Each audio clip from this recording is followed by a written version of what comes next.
بعض لوگ اس غلط فہمی میں مبتلا ہیں کہ اللہ کے رسول صلی اللہ علیہ وسلم نے تراویح 8 رکعت پڑھی اور حضرت عمر فاروق رضی اللہ تعالیٰ عنہ نے اس کو 20 کر دیا۔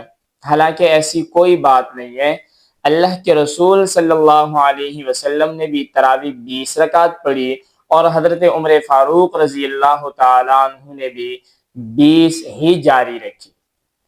اب حضرت عمر فاروق رضی اللہ تعالیٰ عنہ کا نام لیا کیوں جاتا ہے؟ تو اس کی ایک وجہ ہے۔ اللہ کے رسول صلی اللہ علیہ وسلم نے 3 دن 3 راتیں تراویح جماعت کے ساتھ پڑھی۔ چوتھے دن صحابہ کرام رضوان اللہ علیہم اجمعین مسجد میں تشریف لائے، لیکن اللہ کے رسول صلی اللہ علیہ وسلم باہر تشریف نہیں لائے۔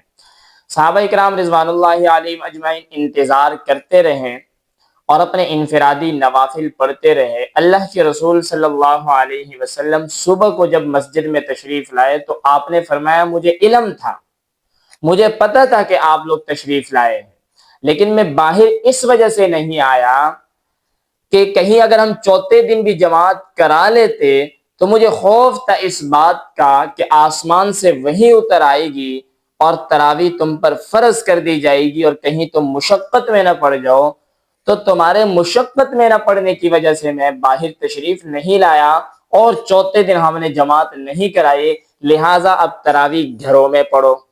آپ نے گھروں میں پڑھنے کی اجازت دے دی۔ اب اللہ کے رسول صلی اللہ علیہ وسلم کا دور اور سیدنا صدیق اکبر رضی اللہ تعالی عنہ کا دور یوں ہی چلتا رہا۔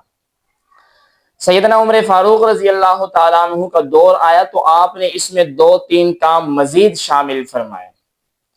آپ نے فرمایا اب پورا مہینہ پڑھیں گے، باجماعت پڑھیں گے اور مسجد میں پڑھیں گے اور پورا قرآن پاک پڑھیں گے۔ صحابہ کرام رضوان اللہ علیہ اجمعین نے کہا امیر المؤمنین یہ کیسے؟ اللہ کے رسول صلی اللہ علیہ وسلم نے تو گھروں میں پڑھنے کی اجازت دی ہے اور آپ پورا مہینہ مسجد میں باجماعت پورے قرآن کے ساتھ پڑھنے کے پابند بنا رہے ہیں۔ تو آپ نے فرمایا دیکھو جب اللہ کے رسول صلی اللہ علیہ وسلم نے گھروں میں پڑھنے کی اجازت دی تھی میں تمہارے ساتھ شامل تھا۔ جی آپ شامل تھے۔ اللہ کے رسول صلی اللہ علیہ وسلم نے گھر جاتے ہوئے کیا فرمایا تھا؟ آپ نے فرمایا تھا کہ اس لیے جماعت نہیں کرائی کہ کہیں آسمان سے وحی نہ اتر آئے اور تم پر تراویح فرض نہ کر دی جائے اور کہیں تم مشقت میں نہ پڑ جاؤ۔ کہا اب اللہ کے رسول صلی اللہ علیہ وسلم اس دنیا میں ہے؟ نہیں۔ آپ صلی اللہ علیہ وسلم دنیا سے پردہ فرما گئے؟ جی پردہ فرما گئے۔ اب وحی اتر سکتی ہے؟ نہیں اتر سکتی۔ کہا یہی تو میری دلیل ہے۔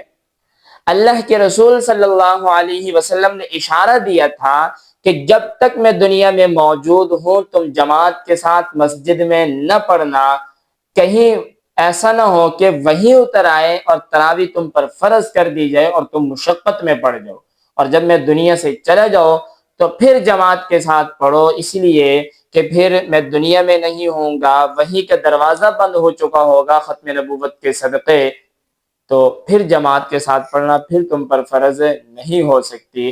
صحابہ کرام رضوان اللہ علیہ مجمعین نے کہا واہ امیر المؤمنین، جہاں ہماری سوچ بھی نہیں پہنچ سکی آپ کا دماغ پہنچ سکا، آپ کا دماغ پہنچ گیا۔ تو ایسے نہیں ہے کہ حضرت عمر فاروق رضی اللہ تعالیٰ عنہ نے تراویح 8 کو 20 کیا، نہیں، تراویح 20 ہی تھی۔